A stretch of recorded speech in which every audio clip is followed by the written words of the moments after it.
Good afternoon, beautiful people. Welcome to another episode of Kiko's Freethinkers Forum, episode 116. And we're joined by a three-time guest. Her name is Amira Napier. And if y'all don't know who she is part of the Empathic Times. She has a YouTube channel, a very important YouTube channel called Empathic Times. I urge all my audience to go subscribe to her channel, Empathic Times. I'm going to link all the information in the episode description. And she also formerly it was called Endemic Times, and she recently closed the official website, but she still has a Substack where you can find all of her publications there. And we're going to talk about one publication in particular from Amira's that's entitled it's about the Wayfair situation, hidden in plain sight, question mark, a look at the Wayfair story. We have a lot to talk about as far as child trafficking, this upcoming presidential cycle, and just why are so many candidates in the field. Just a lot to discuss in this particular episode.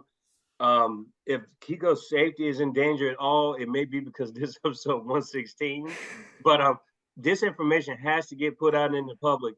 And let me just be clear before I introduce Amir and bring her on that this stuff that we're saying is not really theoretical. A lot of this is like you can track the dots. And so I just want to get that disclaimer out before we start. But let's welcome Amir to the show. And thanks for accepting the invitation again.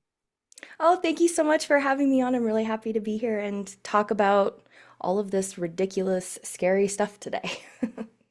Yes. If you all want to go watch the previous two episodes with Amir, go back to episodes 42 and 66.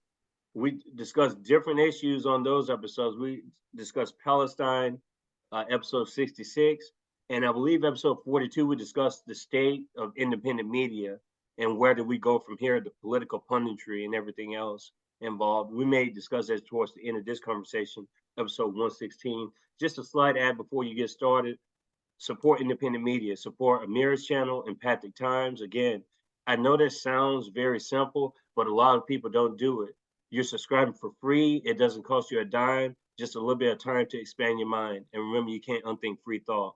Really support independent media because a lot of the higher level channels seem to get support. People see that high number on there. Let me click support them because everyone else is a part of this club. So let me just join this bandwagon too.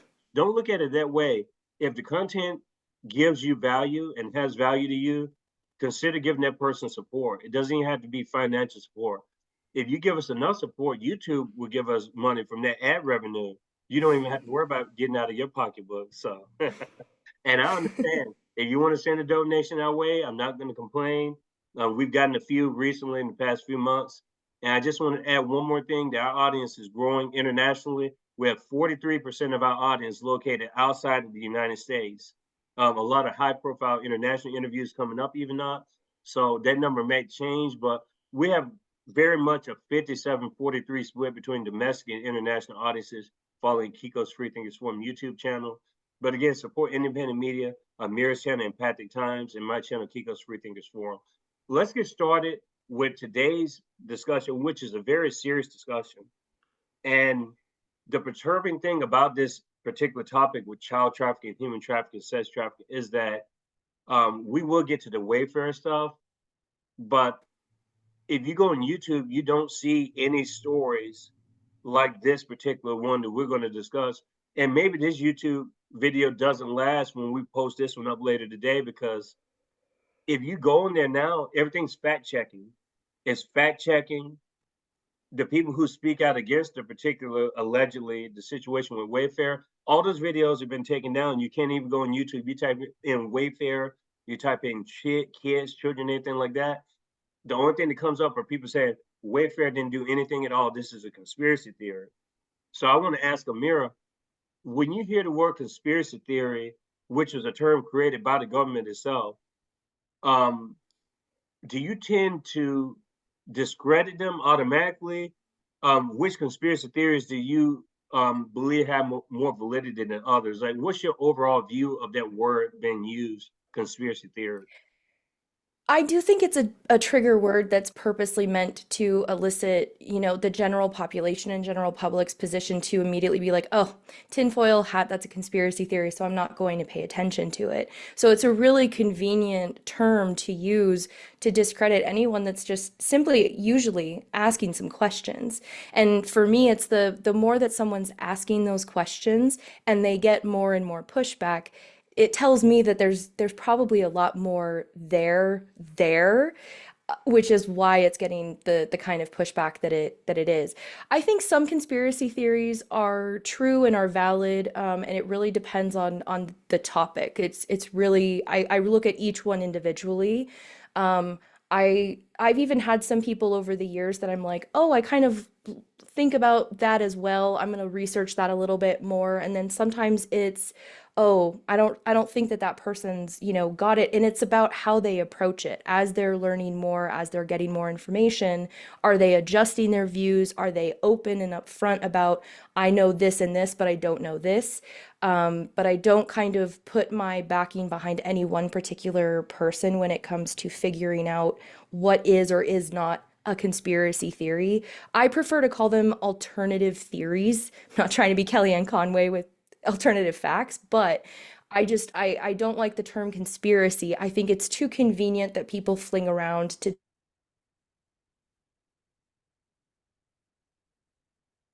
have been shown as true that we're finding out, today, whether it comes from like UAPs, UFOs, political issues going on, assassination attempts, or actual assassinations that have been committed. JFK is a really great example. So I think there's so much that we don't know. There's so much that we know we don't know, and that is ripe for misinformation and undisclosed information that's going to be held from the public when it comes to like the government side of it. Um, but yeah, I've talked about conspiracy theories on my channel. I have Mhm. one video in particular that kind of dives into ones that I do think are a little bit more true than others. And also just because someone says it's a conspiracy theory, don't, just be like wipe it off kind of thing. It's always better to look and then prove yourself wrong. And I've had times where I've thought, "Oh, is this really a thing?" And the more I look into it, the more experts I look through or not. So, As far as just what you were describing, two different times your conversation cut out completely due to internet technicality issues. And so, I mean, I guess oh, that's Zoom great. knows, and whoever's got something to do with these protocols, they know what's up. They know we're about to pop it off and talk about something real, because it's interesting. I know we're laughing, but we've had some episodes where if we say certain words, all of a sudden the internet starts to mess up. And I don't know Yep. what goes into that exactly, but it's weird because usually my interviews, the internet connections are smooth, but I notice as you're talking now, you got all bars, like all four bars are good. But when you're talking about that stuff, Hmm. it's like red bar, red bar. But I don't know if there's anything to that. But yeah, I definitely believe it's a disparaging term to discourage dissent. And Hmm. I actually watched your video about conspiracy theories on your channel prior to this interview today. I watched it a couple of times. And I guess for my audience who may not have watched that video, are there certain stories that you gravitate to where it's like, okay, I know for sure, or I have a pretty good grasp and idea that there is a lot of validity to this particular theory. Um, I guess I would say that I have had so much personal experience in lots of different aspects, whether it be political, corporate, business, talking with everyday people that I've met in my life that have been part of the welfare system, the child welfare system, so like people that have been in foster care, people that have been adopted. I've had a lot of personal experiences when it comes to the systems not working and the facade of the system looking like it's good, that everyone's okay, that people are well taken care of, that there's nothing to see here, that they don't lie, that they don't steal, that they're not corrupt, and all of those kinds of things. And so I probably more than most people will immediately go to this is probably true, but it's hopefully not. It's that like I don't want to be right about the nihilistic thoughts that I have and views that I have about our political system, about our political leaders, about Hollywood, about trafficking humans, and things like that. But it keeps becoming, I keep getting things that are validated when it comes to things like all of the exposures right now and disclosure of what's happening in Hollywood that I personally knew because of different investigations that I did and research that I did when I was in college, and also people I've talked to from the area. And so I've just kind of known a lot about what was really going on in Hollywood, even though I was never in the industry myself. And the same thing when it comes to corporate corruption and things like that.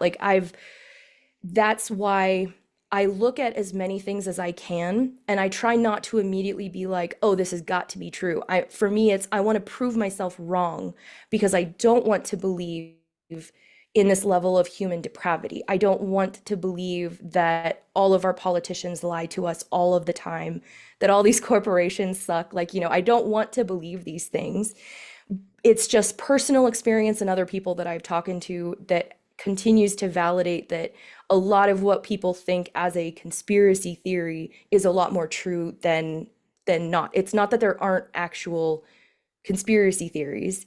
It's just they're usually the ones that are created by government agencies. And, you could look at NASA, you could look at the CIA and the FBI. They love doing their propaganda tools, whether it's dropping movies or TV shows that are going to have misinformation to kind of lead the public into this, whether it's the news media purposely using propaganda to sway personal opinion of the public to hate Trump, hate anyone that's a Republican or conservative or a liberal or anyone with blue hair or, things like that. Everyone's kind of doing their sensationalism. And I try to just dial it back, dive into the story. And that was what I did with the Wayfair story because I had purchased things from Wayfair. I'll be honest, I wanted some cheap stuff. I needed some things for work and I got a couple things. And it was about, I think like a year after that everything, or I mean, not even, it was maybe just a few months after I made that purchase that this Wayfair thing came and I didn't want to believe it. And I don't want to believe that it's true. And I'm really hoping that it's not. But my intuition, which is something that for a long time I kind of didn't utilize as much. And I wish that I had in my life. The more that I look at my intuition as well as facts, as well as, personal stories, people talking about, oh, I've worked for this company and this happened. It's kind of a combination of all of those things. So it's not just believing one person that says one thing. It's about diving in, doing your own research, looking into it yourself. And a lot of times on my own channel, I'm saying, I don't know if any of this is true. I could be wrong. A lot of times I say that I want to be wrong, but our society, the way really the best that I can speak to, there is a lot more going on in the background than people, I think, realize, than people want to admit, because it's extremely uncomfortable. It's a lot of cognitive dissonance. The more you look at our society, how it's affecting people, and the amount of people that it's affecting, because we do not see this on mainstream media, unfortunately. And that's because, as we know, mainstream media is very bought up. And even some bigger channels on YouTube and stuff like that are dealing with some of the same issues because they all need money to operate. And it's about what kind of strings are coming with that money. What stories are you told to either not cover or cover more of? And that's where my distrust with the media really comes from. It's not because I'm wearing some tinfoil hat and I just don't believe anything they say. It's you guys have shown me on multiple times that I can't trust you, that you want to be this bastion of truth and be these experts, but you keep proving so many of us right that there's too much going on. There's too many strings, there's too much money involved, and there's too much connection there. So hopefully that answered your question. No, it did. Thanks so much for your analysis and explanation of that. I reading your article, hidden in plain sight, question mark, a look at the Wayfair story. The one thing that anyone can say about you is that you don't jump to these conclusions. Like everything that you put on here was documented. I like the way you start out. You gave overall statistics on human trafficking, and then before you even went into the story itself, which Hmm. we will discuss. But there's just like a lot on my mind right now. And like I said, there's a lot of times when I've done these interviews and I'm at ease, but this topic itself should make most people uneasy. Like if you're thinking about this seriously and not in a silly way. There are some videos I'm not going to give these people any more shine than they already have, unfortunately. But it's just they talk about this story like just in jest. I mean, just like, oh, it's not like I bought the shipment, the $27,000 mattress or couch or whatever, and then the kid comes to the door. I mean, just stuff like that. Hmm. And I'm saying to myself, why come think of it as a front? What if that $27,000 was to do something else to get in touch with somebody? Who knows if certain people are allowed to click buy on that or whatever. Maybe you can't click buy on that purchase at the particular time, but maybe someone else did have access to that information and they could set up these meetings and stuff. I don't know. That is speculation. But I just think to automatically just jump to they acknowledge that the names on the furniture and stuff is absolutely weird. That's all they say. So it's weird, but yet so there's nothing to it. That's all you can Hmm. say about it is that it's weird. That doesn't make any sense at all. First of all, the prices, and then on top of that, these very specific names, and even the ones you pointed out on your graphics on that particular Substack, those weren't even some of the most blatant examples. I mean, that was just kind of like an overall of the Hmm. situation. And I'm just like that many names like that with the missing children, and there's nothing to it whatsoever. Um, Hmm. do you have any response to that? Because we're just generally speaking now, and then we're going to get into some really specific information. I would just say I don't believe too much in coincidences. If, it happens twice, maybe three times, okay, maybe you can say that's a coincidence. But as you mentioned, when it comes to the naming of these different items, there are so many names that are identical in the spelling that are not um, they're not commonly used. Like you go into Target and you see the Merino brand and things like that. But when it came to the Wayfair site, there were so many names that were identical to these missing children.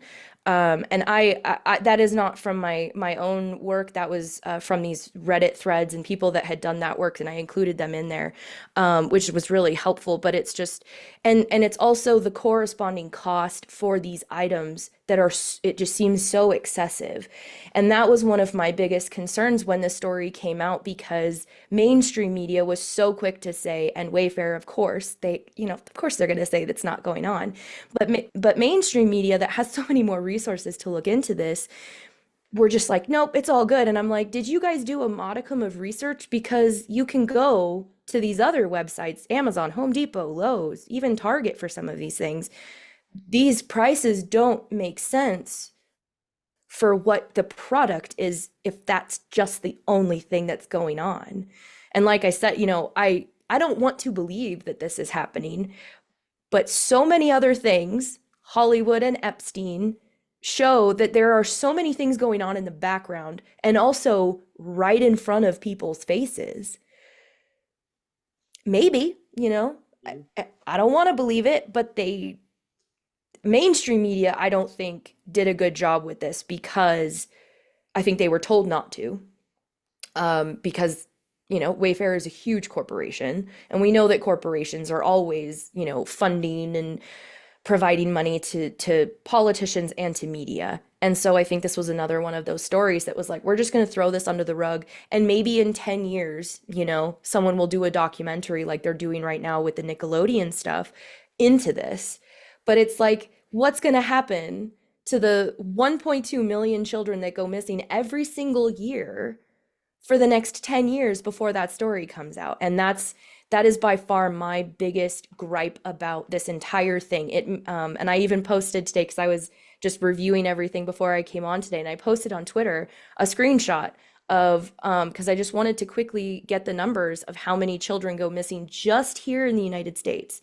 It's 800,000 children go missing every single year, and that's the reported amount. There's an additional 500,000 that go missing that aren't reported. And every 40 seconds, a child goes missing in this country. So that's over 2,100 children per day. And that to me should be, where the hell are the police? Where the hell are the politicians? This is something that should be in every locale. I used to live in Northern California, so a huge trucking thoroughfare on Highway 5. And California is the biggest trafficking state here in this country. And I know, because like I said, I've talked to many people, the horrific stories that you hear about people just barely getting away from their abductors, from their pimps, from their welfare system that is screwing them over as a 16 or 17-year-old girl. It's horrific. And I was just recently in California, and that state is getting worse and worse. I have family and friends that are pretty much all there. This is the kind of stuff that makes me so nervous because I have nieces, I have a nephew, I have family, I have friends that have kids. I don't want them to be one of these statistics, and that this statistic is not something that's being blasted every moment, every 40 seconds on mainstream media that, oh, here's another kid, here's another kid. It might get people to actually wake up to, this is a reality. This isn't a red pill, conservative, wacky conspiracy theory. This is real. And these are real children and real lives. And some of the most deeply affected children are the ones that are in the system. So the ones that are in and out of foster care and agencies and going back and forth. And we already know that those are the children that get pushed into sex work. But the fact that those are the children almost always that are the predated on by people to push them into this system is just, I am very passionate about this. It brings out probably like the most primal nature of myself. And it's definitely one of those areas where, you know, if you're doing something wrong to children, I feel like as a collective, we should agree that that deserves the most severe punishment. Because we need to, there's so much about kids in the sphere right now, you know, talking about different things, the social media, the, you know, gender ideology and stuff like that, and trying to bring kids into more adult situations and things.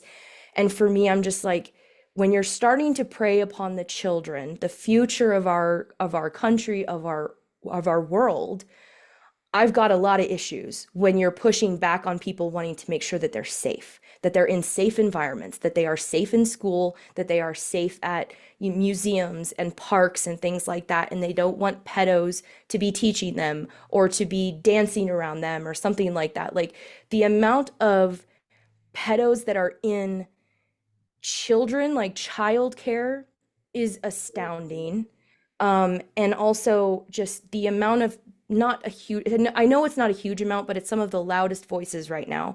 People trying to normalize adult and child relationships. And I find that to be very disturbing. And I find it even more disturbing when there's lots of pushback of like, oh, don't worry about that. Like, it's okay. It's not that extreme. And I'm just like, why are we trying to normalize the over sexualization of children? Why are we trying to give them information that they don't need as a 3-year-old? Like I find the way that some are targeting children, because I do see it as targeting children, to be very disturbing. And it stems from all of this research that I did in 2020. And as I have continued to look at these statistics, talked to people, heard the horrific stories, because this is so prevalent in our society. And I really hope that anyone watching, like if you find this as appalling as I'm sure you do as well, speak out, talk to your local representatives and see what your police are doing and see what your community may or may not need, because I think that this is just incredibly sad, so disturbing. And I know that all of this is connected to the upper echelon, the elite of society. And that's why so much of this is being covered up and hidden and is taking so long to get disclosed because they don't want it to be. And because this is a $1 billion industry, Mhm. sadly. Um, and that people are wanting to profit off of not just people, not just adults, but children. Like I said, a primal fire comes up in me. Um, yeah, yeah. And it should. I mean, I don't know if you're a parent or not. Are you a parent? No, But you have like nieces, nephews, and like I have yeah. 2 kids of my own. It's just even if I didn't have kids, I don't understand this rush to people who even the QAnon stuff, sex trafficking, child trafficking, human trafficking is a very serious issue. I don't understand why people are just automatically like, if somebody's gonna be crazy, is that something necessarily to be crazy about? Like even if those people are wrong about their assessment of there being a pedophile or sex ring. But there has to be sex ring. There is a sex ring. There are sex rings. Hmm. Those statistics that you gave lends it should lend everyone to believe that there are these types of things going on. So the question is, why is that such a far-fetched um, view anyway? Is because these people have been labeled as right wingers or whatever, like far right. I don't know what it is because to me that's just like the Sound of Freedom, for instance. Have you seen that? I haven't watched it yet. I was hoping to do so before this interview, but I didn't get a chance.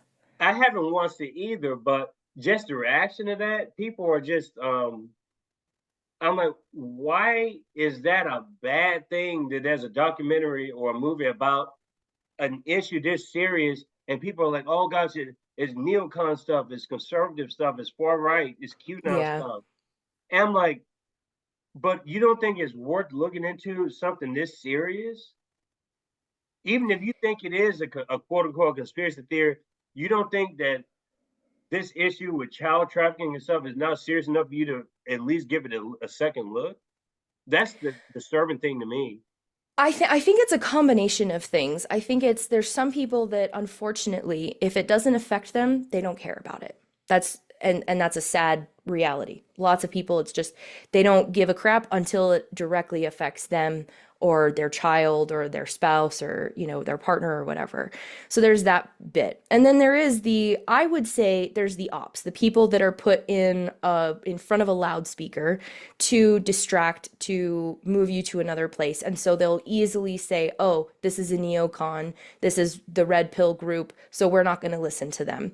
They did the same thing to the group of people that were outside of, I believe, the CNN office in Los Angeles when and I think it was a predominantly conservative group, but it was also just people that know about this. They know about child trafficking, sex trafficking, and they were under the impression that because of CNN being one of the largest media conglomerates in the world, isn't covering this story because of the executives, because of the CEOs and the owners and stuff like that, because they don't want this to be disclosed because it implicates them. And they stormed that news station and I think like brought down the sign or something like that. And all of the media fervor on it was, oh, this is just conservatives. They're just crazy. And I'm like, they're talking about children. They're talking about the concerns and fears that they have for children that we know. We can look at the numbers. It happens. And it's like, why? Why are you trying to just wish this away? And it's those people that are trying to wish it away and act like it's not there. I'm like, now I'm looking at you. Now I'm paying attention to almost everything that you say not because I believe you, it's because I want to know more about who you are. Because if you don't believe that children are one, being predated on, and two, are at risk, then we have a difference of values. And it's a value system that to me, I don't believe humans that look at children and don't give a crap about them. Honestly, I don't know if you should exist. Like, you should care about children. I don't have kids. I don't want to have kids, but I still care about them. If a child was outside getting hurt right now, I would go put my life on the line to save that child because I feel like that is what I should be doing as a human, as a decent human. That's what I think should be happening. So I get very, very concerned with anyone that's like, oh, no, no.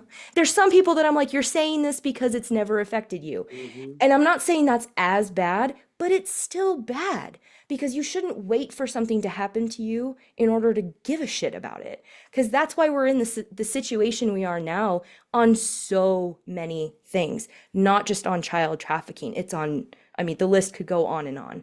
Um, yeah, it's this is like you said, this is such a serious topic. It should be discussed more. The amount of hostility going to that Sound of Freedom film and how long it took to get put out because it was, I think, bought up by Disney and it was under Hmm.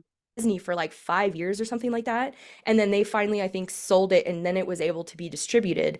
And Disney itself is, from lots of stuff I've heard and I've read, is a huge implicator in this child trafficking stuff. I'm not saying it's true, Hmm. it's alleged, but there is a lot of stuff that people are talking about. The amount of children that go missing just in Disneyland alone. And then also both the combination of what's happening in the parks and what's happening in the media part.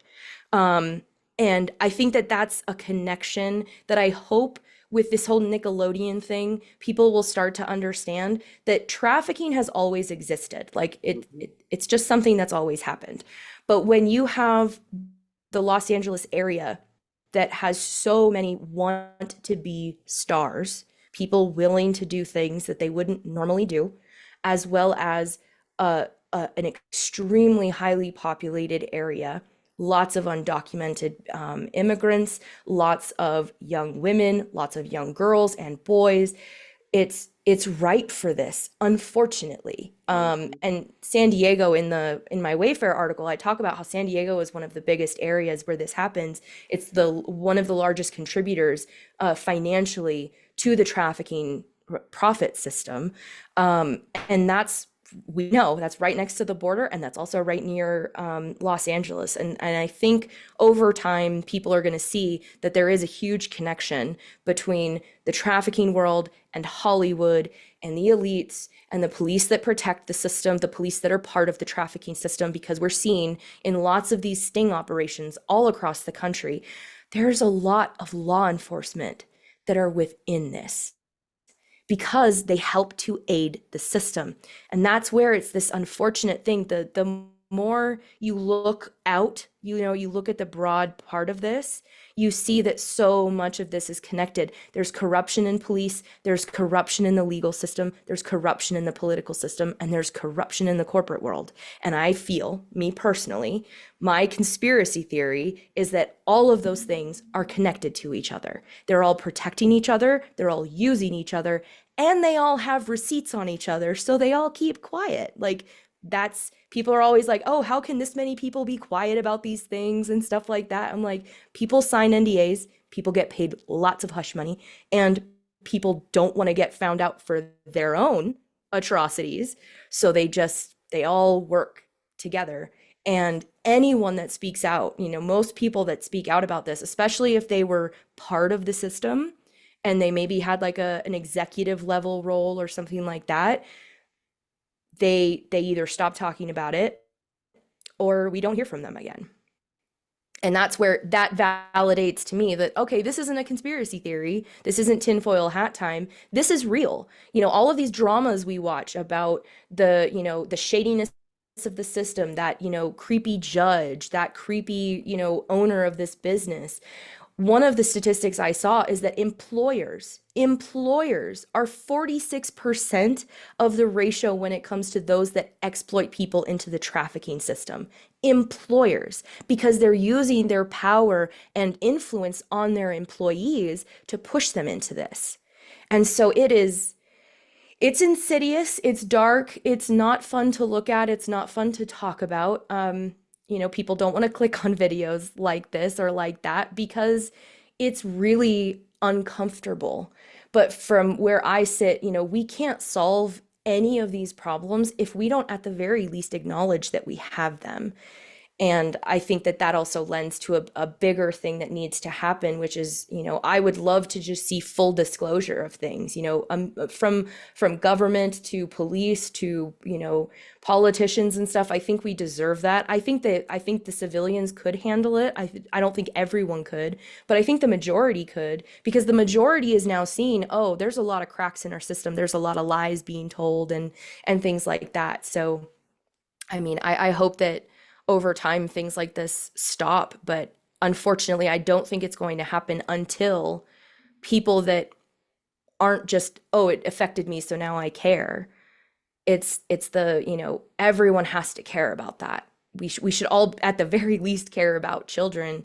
And I get very concerned with society when we don't, or for the people that are trying to act like this isn't a big deal and just want to push it off as a conspiracy theory, because the trafficking aspect is not a conspiracy theory.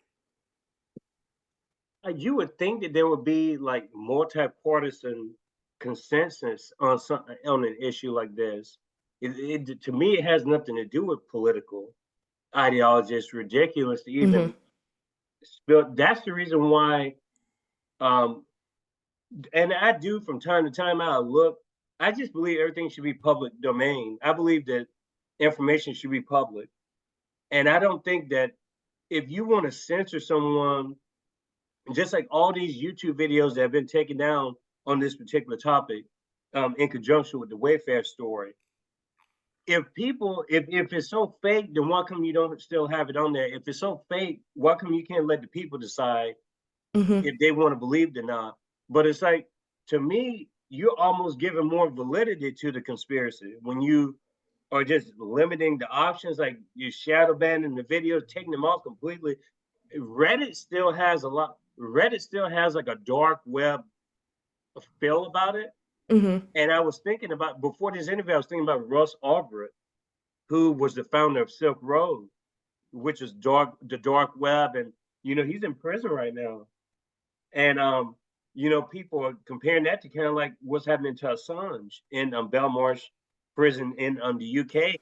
Just basically, I didn't know if I didn't know if it was illegal to sell drugs. I guess when everyone else is selling drugs, those people don't get punished for it. But if this person is selling stuff that you can't get access to in the public market, those people get prosecuted. But what about the people who have more infrastructure and more Mm-hmm. money, and they totally are able to do what they want to do? There's definitely a multi-tiered system, and that's why I just shake my head when people say, "Oh, the deep state is not a real thing." Ask myself, how is the deep state not real? Like, how do you Yeah. not see that power consolidates and these people have influence on other people? People would have said that Weinstein in Hollywood was a conspiracy theory years ago. But then Mm-hmm. things came out and we see that Weinstein, what? All these actors and actresses, I don't believe that everyone has even come out. I think just a small portion. I Mm-hmm. think that was like a small um, just example of just a larger ring that was going on. And he's just one person. So who Mm-hmm. else is attached to this one person? And it just goes into so many different issues. And like I said, these are multi-billion-dollar industries. I saw where Houston was one of the largest cities where child trafficking occurs. You mentioned San Diego is a big hub as well. But it's really interesting, the whole idea. I just wanted to get your take on it, and I'm glad that you gave that information. I want to kind of get more into the Wayfair stuff, and this is going to be the part that kind of scares, I think, the audience, because I have some pretty concrete information. But you mentioned yourself here, it says quick Epstein note. You have it here within your article, hidden in plain sight. A look at the Wayfair story, like you have it here. Do you see an immediate connection, or what was the purpose of you including Epstein and Maxwell in that particular Substack? I made that connection because much like Weinstein and Hollywood, Epstein was one of those guys that in the early 90s, there were a few reporters that were trying to disclose some of the stuff they weren't allowed to. And they were also told by people like, oh, don't go to his house. Don't, you know, if you do, bring a friend, those kinds of things. And people knew in the late 90s, early 90s actually, a lot about Epstein, but it just wasn't being publicized. And so that was why I included it in the Wayfair story, because so much of what Epstein was doing was under the radar until it got blown up and shown to people. And so when it came to the Wayfair story, like I've said in the piece, I don't know if it's actually true. I don't know if this is actually real, but by referencing to Epstein, it's people didn't want to look at that. It was considered an inconvenient truth. And so it's that if it is happening with Epstein, who has such a bigger connection to political leaders, as we've seen, to presidents and to the royal family, and other royals throughout the world, it's that question of if it happens with Epstein, then is it possible it's happening with Wayfair and we just don't see it yet? We just don't know all the connections yet. And one of the things I was researching at the time, and I didn't get to fully finish it, and I really should go back and look at it, but it was the trucking company that delivered for Wayfair. I think it started with an S or something like that. And I was like looking on like Google Earth trying to see their different warehouses, like the main hub of where it was. And I wanted to get some more information because the trucking company, from what I can remember, I believe was a maybe a Chinese conglomerate or maybe in like Taiwan or something like that. But I was like, oh, okay, so there's possibly a connection internationally, and that would be convenient because you can take trucks to a port and then a port can move people. And because we know this is an international thing, it doesn't just happen here in the United States. And that was also the same thing with Epstein. He was moving people here in the US and he was also moving them abroad. And so that was why I added that Epstein note, because it was one of those things under the radar. Some people knew about it for over 20 years. Who might know something about Wayfair, and is there a similar connection to that? So that was why I included Epstein in there, because I felt like it was an important reminder that while Wayfair might not be coming out, while we might not have concrete evidence right now, we may in the future, and this might be why, because it might be similar to Epstein. As far as you mentioned Epstein and you mentioned Maxwell, what if I told you that I saw or I discovered a direct connection between Maxwell and the Wayfair story? Oh, you did. Hmm. Oh, tell me, please. Okay, so I have a question. Do you know that Wayfair is based in Massachusetts, right? Yes. It's based in Boston, that area. The Mm-hmm. CEO right now, his last name is Shah. I don't think he's related to any of this. So Okay. I want to disclose that I don't believe that the current CEO is affiliated with the previous links with this. But I don't know if you remember, but Maxwell had a project called Terramar. Mm. Ghislaine Maxwell had a project called Terramar. It was about saving the oceans, and it mhm, Oh, yes. Was and that it was about why she had the submarine license? hmm Yeah. and that started around like 2012 ish. And I think she was a UK citizen too. She is a UK citizen, Mm-hmm. and she has multi citizenship. But the company moved its headquarters from the UK to Boston in 2016 and moved to Massachusetts for a 3-year period from 2016 to 2019. Um, Her ex-husband, which I have his name here, is Scott Borgenson. I don't know if you've heard of that name before, Scott Borgenson. Scott Mm-hmm. Borgenson, I think is his name. And so he changed his LinkedIn a couple of times because originally his LinkedIn was Scott Borgenson, but now if you go to his LinkedIn, it's Scott GB, Scott Gerald Borgenson. He was the ex-husband of Ghislaine Maxwell. He started a company called cargometrics. Hmm. He was the CEO of Cargometrics. He stepped down around, I think in 2019, he stepped down. Cargometrics tracks all the ships and the maritime traffic, all that stuff. But keep this in mind, there's a guy, Ramos. Arturo Ramos also worked at Cargometrics, and he Okay. was an analyst for this particular company. Guess where he moved to after he left the Cargometrics company with Scott Borgerson? He became a Boston. senior product developer for Wayfair. Hmm. So there is a connection between that situation. And also the funders of the Cargometrics include people like Eric Smith, who used to be the CEO of Google, Alphabet, Mm-hmm. Blackstone, investors, Steven Schwarzman, Howard Morgan from Renaissance Technologies, just all these big people, all the just involved in the business world. So there has to be a funding source of some kind. But I Mm-hmm. think, and also they have connection. Arturo and Scott have connection from the Fletcher School that's at Tufts University in Boston. And based on his LinkedIn, he still lives in Boston area. So, and Massachusetts, Wayfair is in Massachusetts too. So is all this stuff just coincidental? Like it's crazy. And what's the chance of him knowing Ghislaine Maxwell, let alone be married to her? Yeah.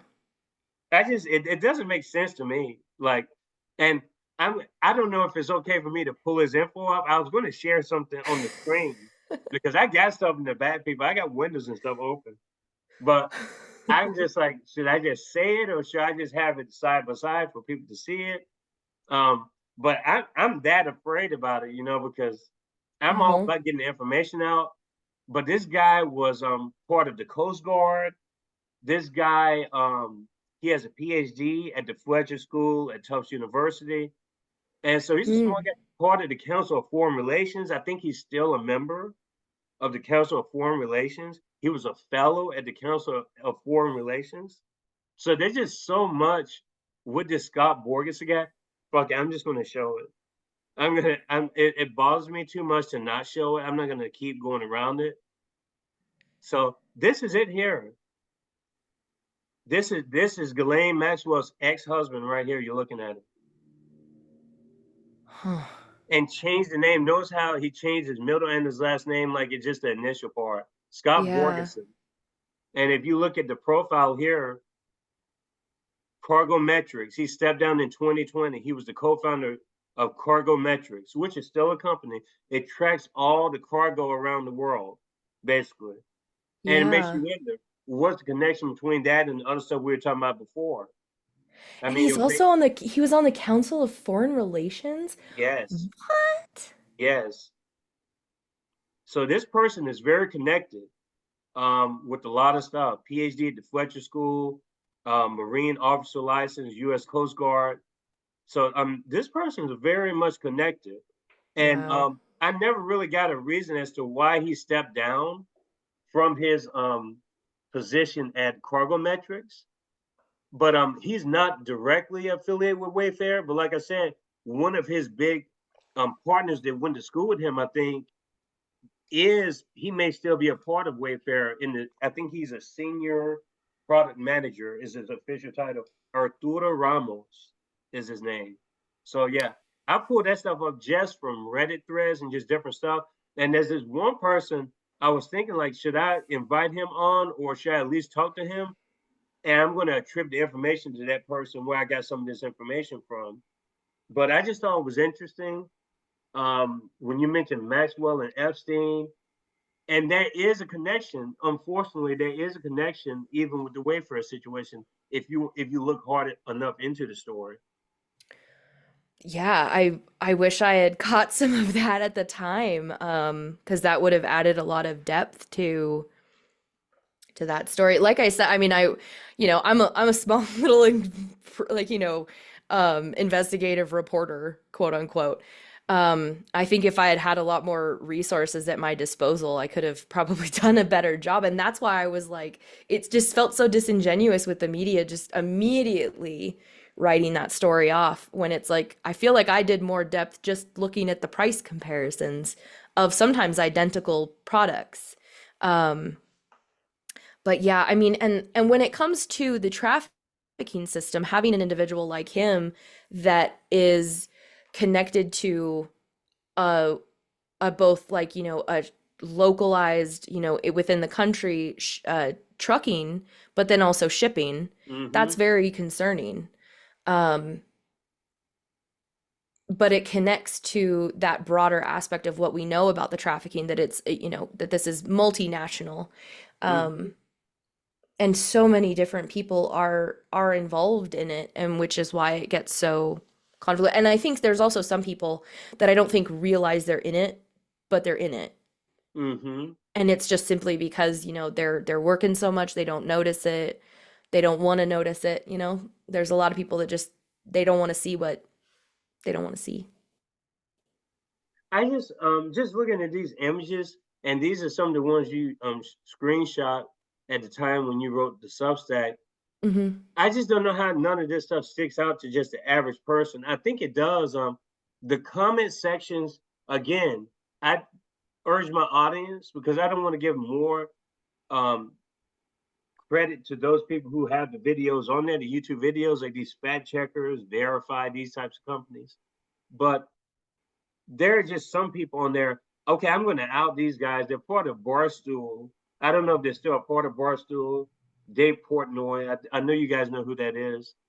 And they were just basically ridiculing the situation.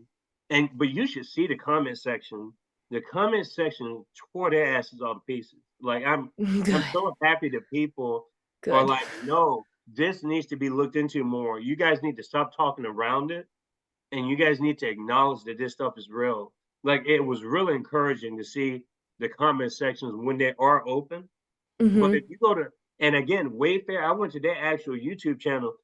You would be disturbed if, based on everything that we think could be a possibility, you'd be disturbed to see how many kids are in Wayfair videos. It's crazy, and I don't think that's Hmm. coincidental either. Like just all types of videos. I'm like, why are they on a furniture commercial like that? Like Hmm. it's just so commonplace. Well, and that's where it connects to the child acting industry. Oh, I want to be famous. Oh, my kid wants to be an actor or a singer or a performer. And they get them in commercials. And so they work with a Wayfair company, or they work for Balenciaga. That was a big one too. Um, and there's also just some really weird stuff going on when it comes to like designers of clothes and things like that, like the actual imagery that's going on in the background. People were giving, the conservatives crap for saying, why is there so much Satan-like paraphernalia in Target, in Walmart, in Balenciaga ads? Like, why are you doing this? And people were just like, oh, you're just a red pill conservative. And I'm like, I'm Mhm. not a red pill conservative, and I'm concerned. I'm seeing a lot of normalized, Luciferian things and stuff like that. I mean, to each their own as an adult, but it's when you're placing kids in these situations, when they're going to be wrongly influenced, they're being pressured by people, they don't want to cause waves, they don't have an advocate because maybe their parent isn't on set that day or something like that, which we know from the Nickelodeon stuff, they loved when the parents weren't there. And they loved the parents that were just like, oh, I just want my kid to be famous so that they make tons of money. Because then they can exploit the kid, they can exploit the parent, and use both of them. And it's so insidious. And that's the I think people's quest for fame. That, so many people want to be famous, so many people want to be an actor. And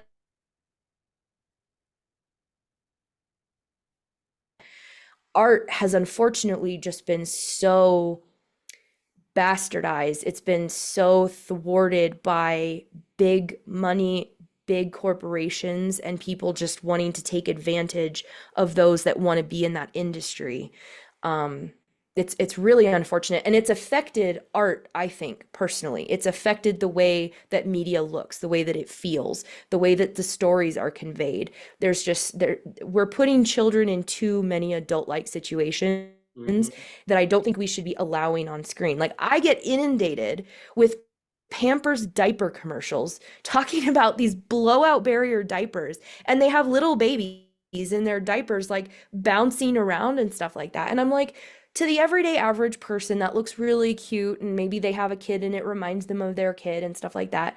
But for me, it's when I know all of this stuff, when I know there's child trafficking going on, when I know that 1.2 million children are going missing every single year, when I know that there's pedos out in the world, when I know that there's people wanting to be predatory against children, I'm like, why are you showing me this ad? And it's not just, for diapers. It's lots of ads that are using children. And I'm like, why? You don't need to. You could make an animated thing. Um, because for me, it's I worry about the exploitation of that child in an industry that we know is exploiting children. Hmm. So yeah, it's it's insidious, it's gross, and I don't like it. Why do you think the Wayfair story died out so quickly? Because I know it was a thing when it first happened. It was for sure a thing. There was a lot of people talking about it. I knew some channels at the time, they were growing, and they kind of wanted to talk about it. And then I think everyone got the memo that if you talk about Wayfair, you're gonna get canceled, you're gonna get suppressed, you're gonna get blackballed. And so everyone, even indie media, was like, not gonna do it. And I think they just wanted to play it off as some conspiracy theory. And so I knew I was taking a risk when I published my piece, because so many people did not want to go there. And I think that that's why they have a lot of power, they have a lot of control, a lot of influence, just like big pharma, big tech, big corp, big politics. It's because from where I sit, it's all connected. And I think that's why the story went under the rug that it did. However, a year after the Wayfair story, Immoral Compass, it was a Roku original series. It was a limited series from Bill Burr. So it's like several different episodes talking about lots of different things. I believe it's episode 3. They touch on, without calling it Wayfair, the Wayfair story. An actress and comedian, she's very well known. She's in this episode. She has a squeaky chair and she wants to buy a new one. So she buys a new chair, and in the box of this chair is a little girl, like a young white blonde girl, blonde hair, blue eyes, probably about 8 to 12. I'm not too sure. So this was all supposed to be satirical. It's all part of this little series that Bill Burr did, and I love Bill Burr. He's an amazing comedian.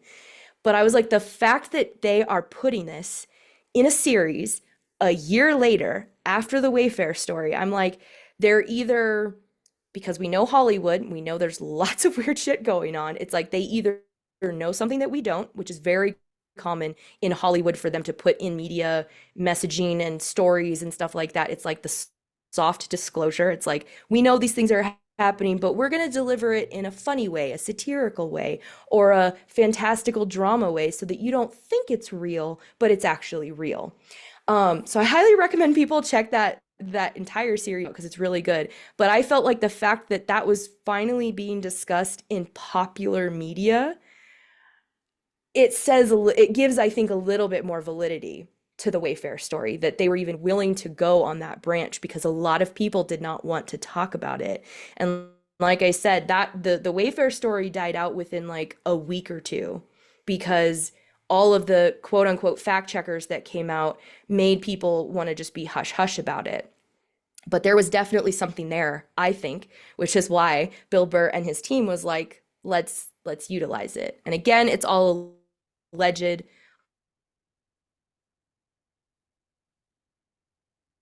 of what this looked like.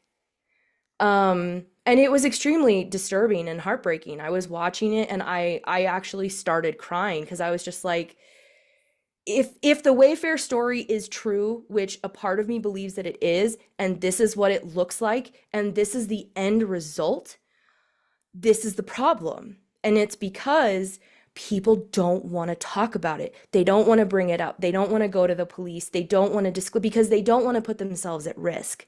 And I understand that. I do. It's it's the moral dilemma.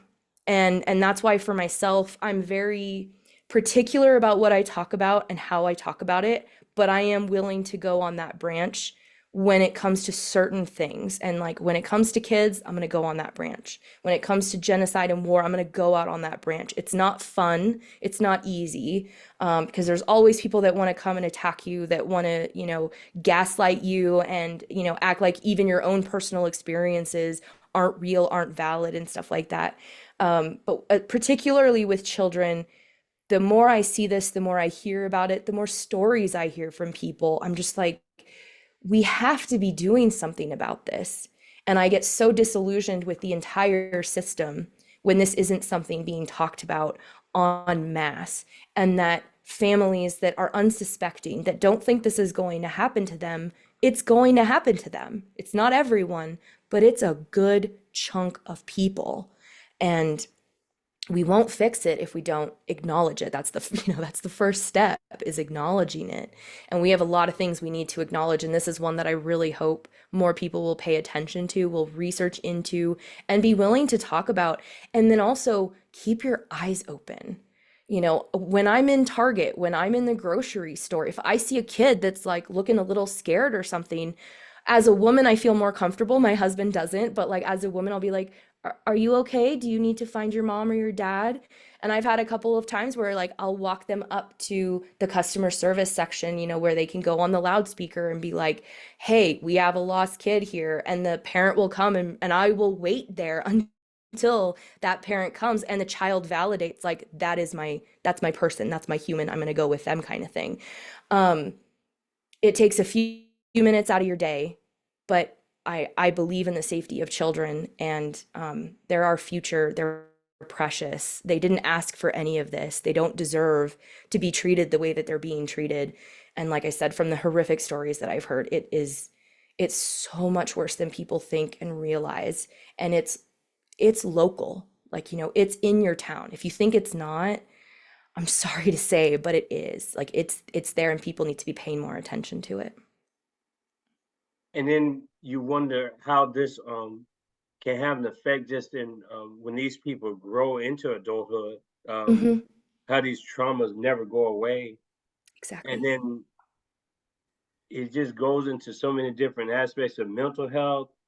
And then you wonder why certain people possibly commit certain types of crimes. Hmm. Um, those people end up having kids, and then they kind of cycle it with their own kids, and it's just because it's normalized to them. Unfortunately, Hmm. it is something that the way we approach it is not the appropriate way, but also the people who are in charge of this dilemma or unfortunately, I think some of the perpetrators. I mean, there were several of those threads on Reddit when I was finding the information that I found about Scott Borgerson. They were saying that the local police and the police in general are involved, um, not on the good side of it in the trafficking.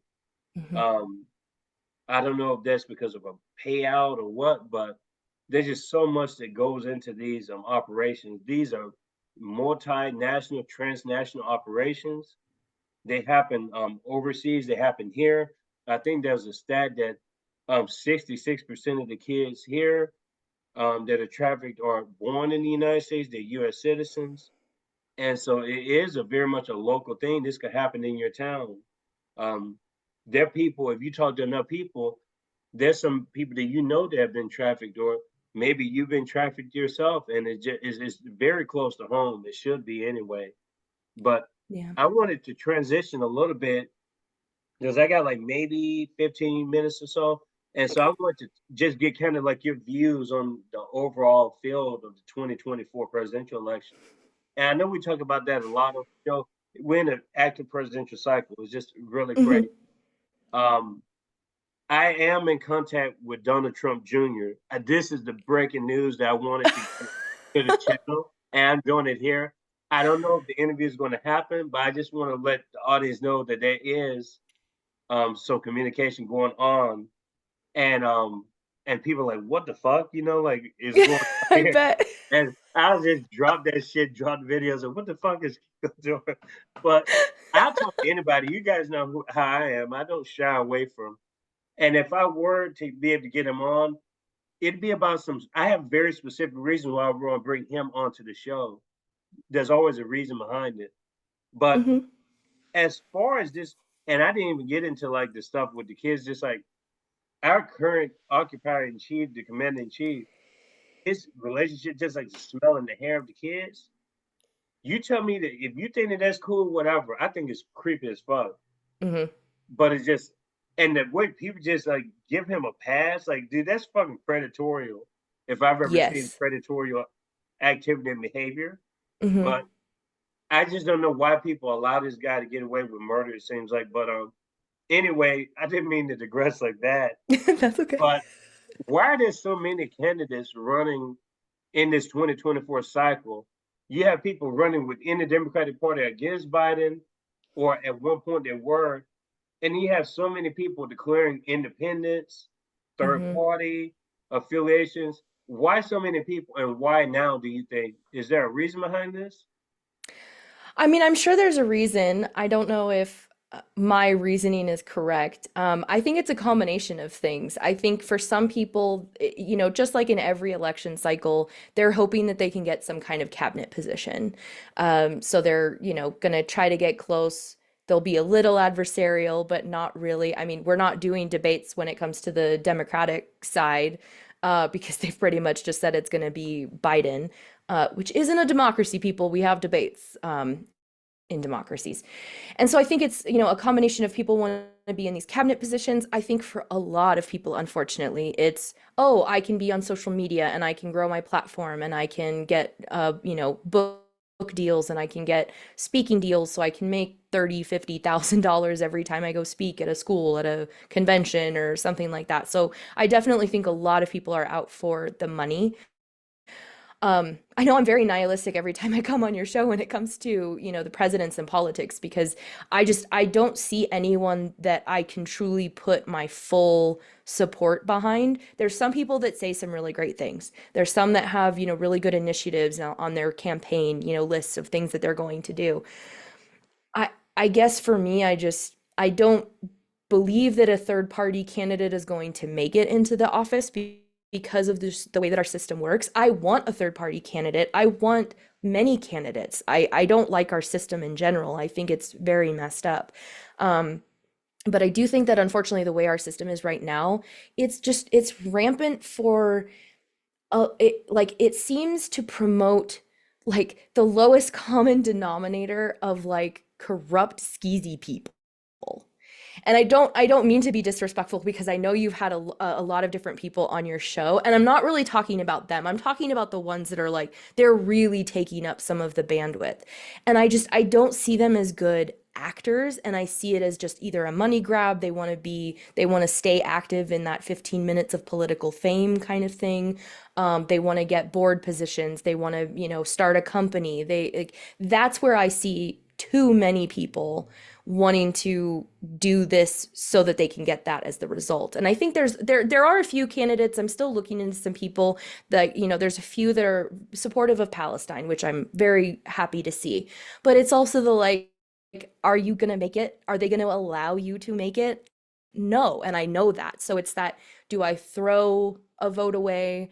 Do I in spite vote for Trump just to piss off Democrats? Because I've honestly thought about it. Because I'm so over this entire thing.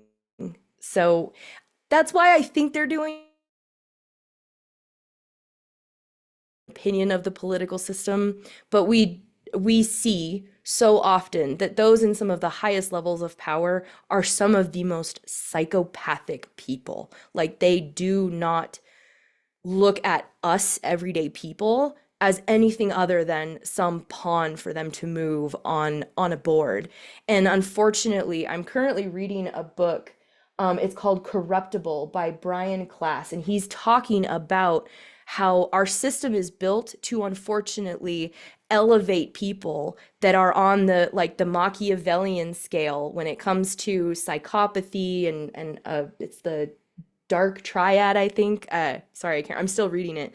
Um, it's fascinating, but it's also very disturbing because, like I've said, I've seen this in my own personal experience. I've seen these kinds of people be elevated into executive management and CEO positions.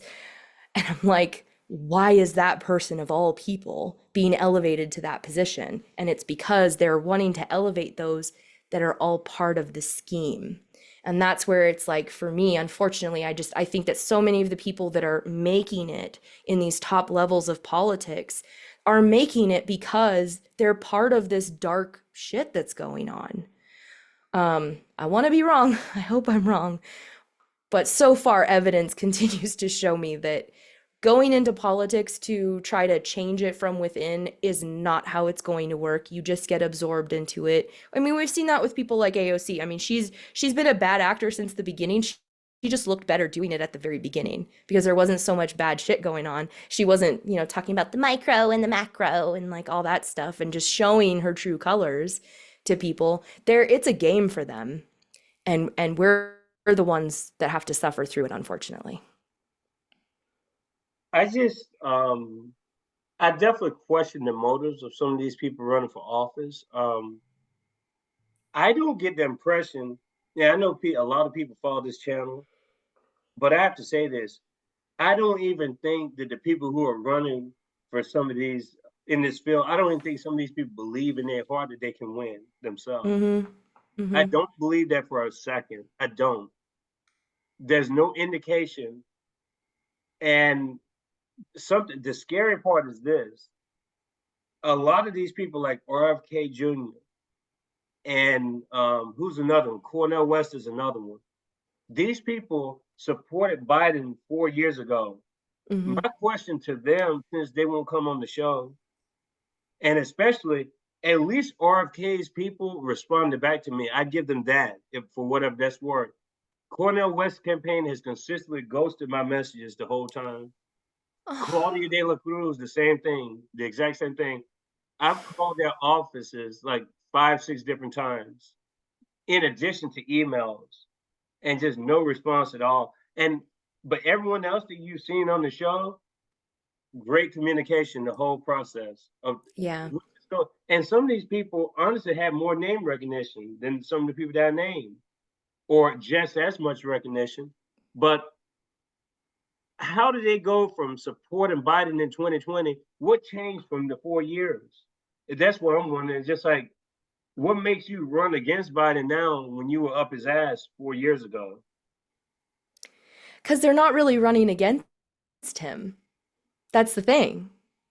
They're not really pushing back. They're not really, standing on a pulpit demanding that he stop what he's doing right now. They're not using the bases that they've built to actually catalyze an event to be like, no, we're going to protest. We're going to, peacefully protest and stand against what you're doing right now, whether it's Ukraine, whether it's Israel, and whether it's going into another World War III, whether it's going to Taiwan or China, all the trigger words, like it's there. And that's because everyone is so scared. No one wants to talk about it. They don't want to lose their connections and their networks and their money and their all of this stuff. And that's why this all continues the way that it does. And it's really unfortunate. Also tracks, unfortunately, because he's been I like Norman Finkelstein said in your last interview with him when he's like, I wish he had just stayed within like the educational intellectual aspect because he was so good at that. And now I personally think he's ruining his legacy, just like Noam Chomsky has ruined his legacy by having connections to people you shouldn't have connections to. When we know what we know now, people knew what they knew then, but it's that, oh, you were benefiting from that connection until you aren't. And it's just, it's all that corruption, unfortunately. And that's who's going to make it. That's who's going to be put into a cabinet position. That's who will be Speaker of the House. That's who will be the next Nancy Pelosi. It's people that are going to toe the line and do what they're told so that their stock profiles go up and up and up. It's extremely unfortunate, and I know it's super depressing and nihilistic, but it's just how It's how I have seen politics for at least 25 years growing up, from 9/11 and the war on terror and Bush and um, Al Gore, just Kerry election. Like there's been so much crap, and it's just to the point where I'm like, this just feels like it's all for show. They make politics a show because it is a show, because we don't actually choose these people. And they basically tell us that when they say they're not going to have debates, when they say that, Biden is going to be the candidate and Biden's going to win, it makes it hard to believe that we actually can have a choice in this system when so much that you look at is like, oh, are those results really true? Oh, this many ballots went missing. Oh, dead people are voting somehow, some way. Like, there's lots of shady shit. And I think it's from both sides because they both benefit and leave us to look like, we're crazy. You have a tinfoil hat. You're a conspiracy theorist, so no one wants to listen to you.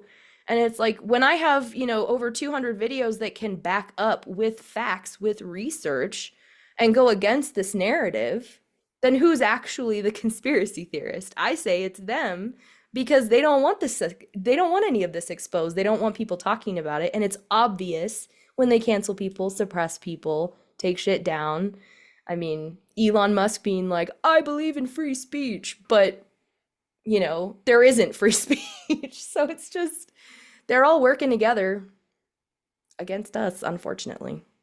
I think that when you start taking people off the platforms, Mm-hmm. that's when it's like, to me, you're losing all the credibility in the Yep. world.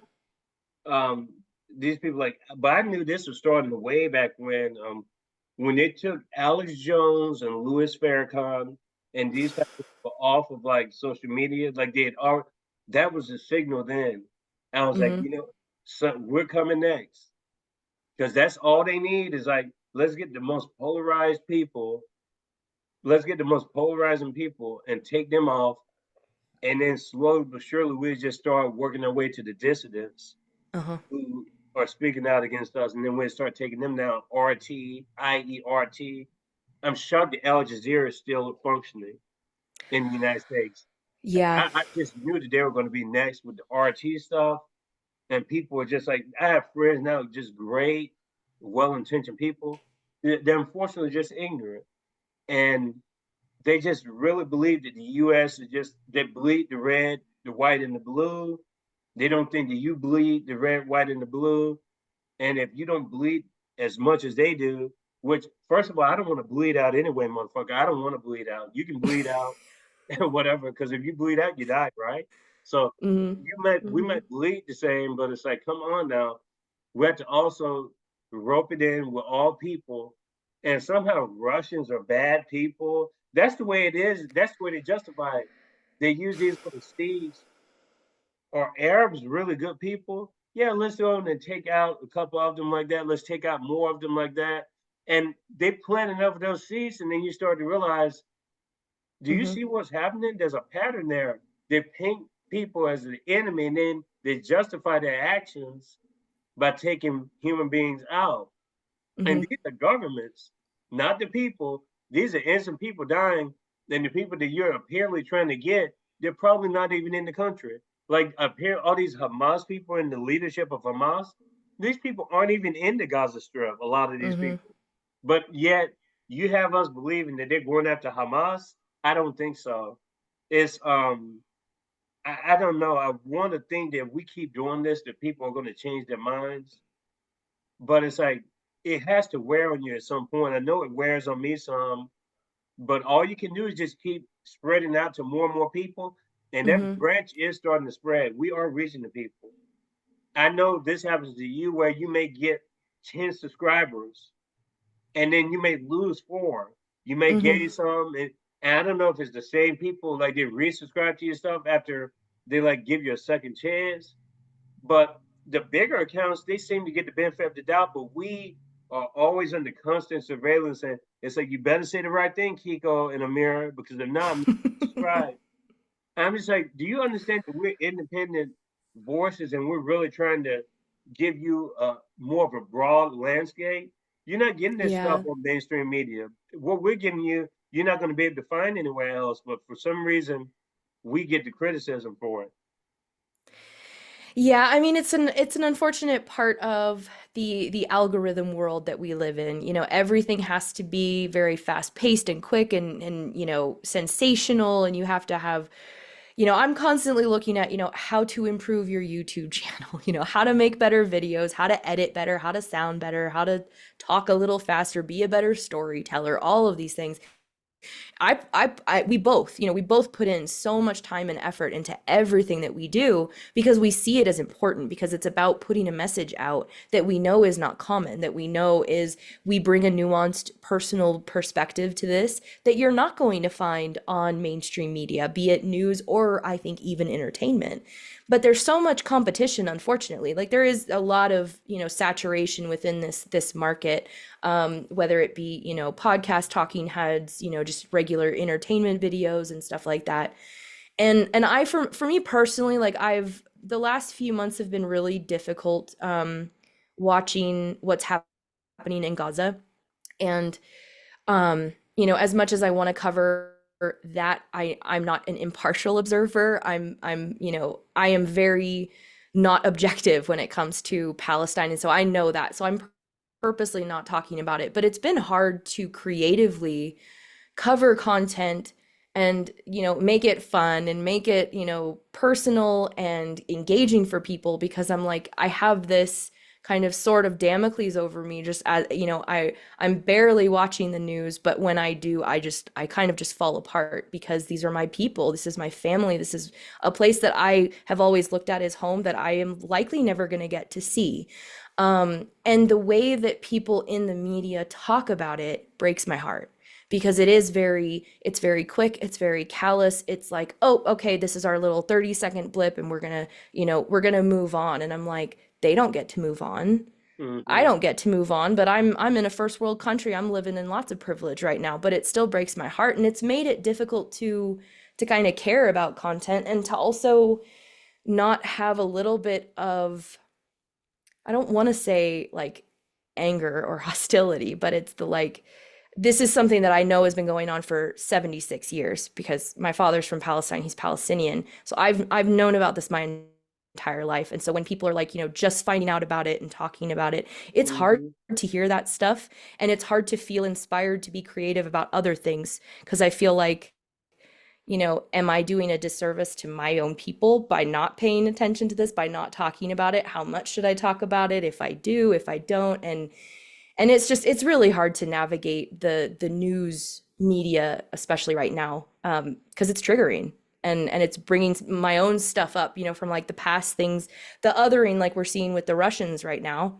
That's what Arabs have been dealing with for a really long time, and they still are, like it's not like they're not. And Russians have been a really easy, othering thing that the media has done as well. Same thing for the Chinese, and I Mm-hmm. mean everyone. Lots of people have been othered by the media, and they do that right before, usually, we're gonna go to war. That's why we have all these new military campaign ads coming out, because they can't recruit people fast Mm-hmm. enough. I know that they're getting ready to go into a war. It's the, where is it going to be? I don't know. I have a feeling the US is going to stretch itself way too thin and do a combination of both Ukraine, Israel, and then they may throw Taiwan in there. I'm hearing from people personally that are getting put back into the military. There's also this whole thing of people that have been retired from the military getting pulled back in because they can't meet recruitment levels. So Mm-hmm. there is something going on within the military aspect that connects to this media stuff, because it's all connected. And I think that they're getting ready to wage a war so that Biden wins.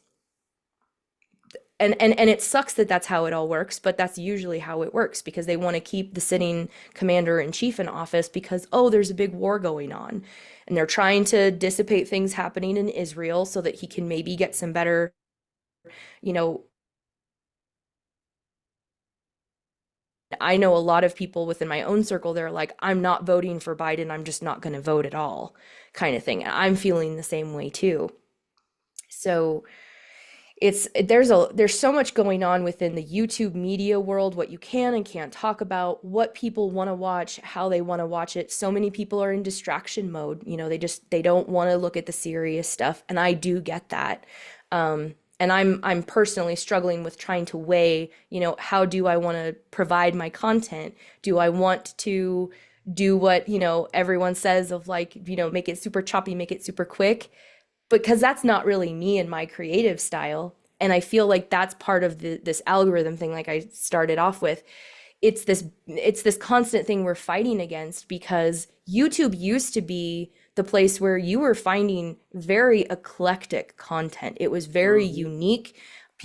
That's what YouTube was for. But now every big media outlet has a YouTube channel. Every Mm-hmm. semi big media outlet has a YouTube channel, and YouTube has unfortunately become pay to play. I know a couple people that have paid to get to their monetary status. Wow. So it's, and I'm like, I'm not gonna play that. Yeah, I get 20 subscribers and I lose 12. Like it goes back and forth, but it's the battle we have to fight. And for me, I'm like, I'm gonna do it as ethically as I possibly can. I don't want to use AI. I don't want to, clickbait, all that stuff, because it's not for me personally. And I'm like, and that's not the audience I want either. And I think that Mm-hmm. that's why we have to just stick with what we're doing, which is sometimes hard, because you are especially cultivating, I think, an audience that is very broad because of the amount of different voices that you bring on and that you talk to. Um, I really love the work that you're doing. I appreciate, you bringing me on and having just the variety of voices that you have, because it is very unique. It reminds me a little bit of, I can't remember his name right now, but Cat Williams was on his show. Oh, you I'm talking about like, Shannon if Sharp? yes, I'm like, if Kiko had a budget like that, like all the things you could do, the people you could talk to, it would be amazing. Yeah, it's interesting that you bring up Shannon Sharp. And maybe that's why I don't. I'm kind of glad I'm not in that position, because Yeah. I feel like a lot of those, I think those are different types of audiences. I think his audience, and I do like Cat Williams. Shannon Sharp was a former football player. He became like a TV commentator. Was part of Undisputed with Skip for all those years before he created his own platform. I think he's on ESPN now. I think the mindset of those people that watch shows like um, Club Shay Shay are more gravitated towards pop culture and Mm-hmm. mainstream media type of sensationalism. And so when they do get people like Cat Williams on, they're like, "Oh my gosh, this is the most mind-boggling interview ever. This is like the epiphany for me." But for me, I'm more so, let's dial it back. We got to get people at a wavelength that is like, we need to be able to consume information for what it is. And you alluded to it. Instead of chopping things up, I'm not going to make people have a longer attention span. You either want to watch the information or you don't.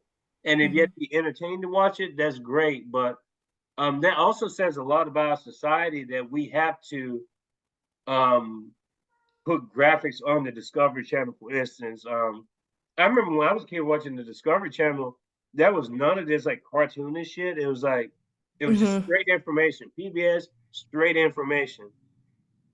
Yeah. C-SPAN, all this stuff. Now it's just like, how do we get these motherfuckers like ignited? Like, seriously? It's like, you don't have passion to look for information. And, and maybe that's an unfair criticism, but people are just the TikTok generation, um, all these different avenues. It's just, I don't know what it is. I can't get into TikTok even though my wife sends me TikToks all the time. And it's just, like my dad said when he came on episode 100, we have enough distraction. Everything seems to be distracting. Mm-hmm. At some point, it's like, when are we going to have the really hard discussions? Yeah. And that's kind of where I draw the line. And I know you take so much your own personal story. It can be easy. Of course, it's not easy. None of it is, especially when it's personal. But that's what makes you special. because you include that aspect in your channel, and people will connect with that. It may not grow the same way, but I would argue that it has a longer lasting impact in the long run, because we have to be able to sway those people who are hardly able to sway. Hmm. A lot of people just don't know enough about anything to have an opinion on it. Yeah. And I have friends like this. I have a friend like this in particular. I'm not going to mention them, but they support the channel, and I think they want to learn, but it's almost like they've been so programmed into just the TikTok fandom and everything else. But I think eventually, when these people get a little bit older and they have kids, or if they have more kids than they already have, I think that they will have a skill, and they're going Hmm. to have a different mindset. I think a lot of it's generational, but I'm encouraged by the support that we get at all. I really am. And I asked Jared Ball this question when he came onto my show, like episode 9, the first time he came on.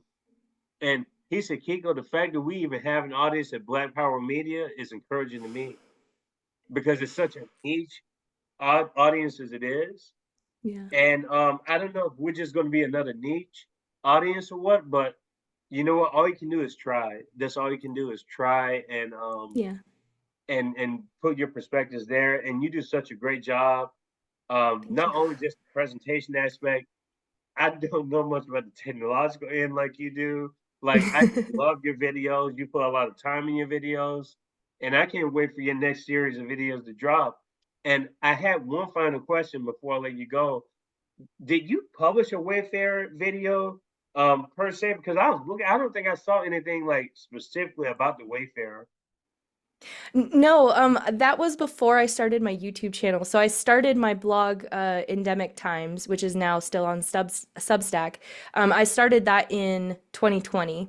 I didn't start my own personal YouTube channel until I think it was 2022. Um, but I worked with some other channels beforehand just to I was kind of just deciding if I even wanted to start my own YouTube channel. But I was debating on doing a video on Wayfair. A few months ago, actually, I was planning on revisiting my article.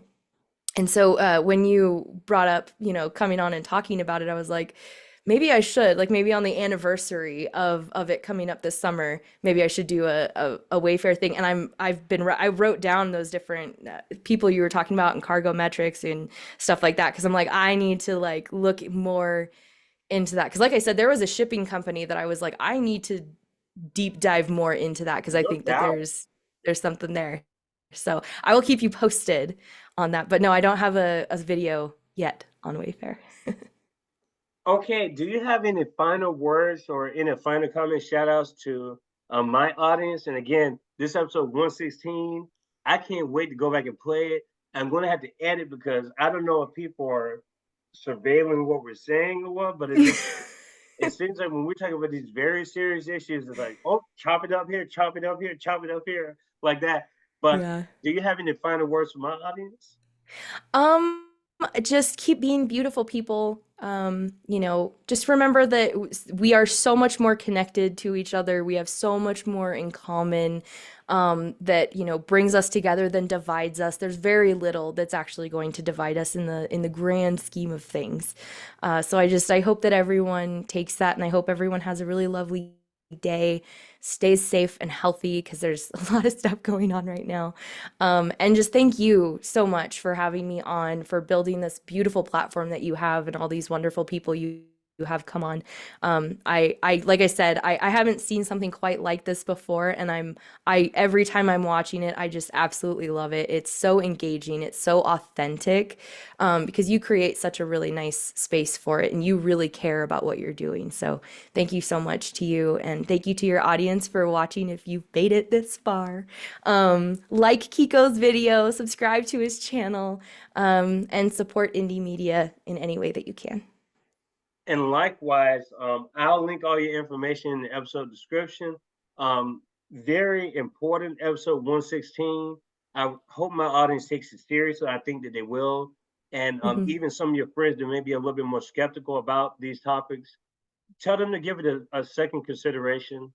Mhm. Even if the first time they got the information and they weren't quite convinced, tell them to at least check out the information and let them make that determination for themselves. Tomorrow we have a very special guest coming up. I'll leave it until tomorrow to send that information out to the people. But just to sum it up, great people coming down the road, different types of people, working people, professors, activists, pretty much a mixed bag. We have a few more conservative voices coming on in May because I felt like I was lacking in that area.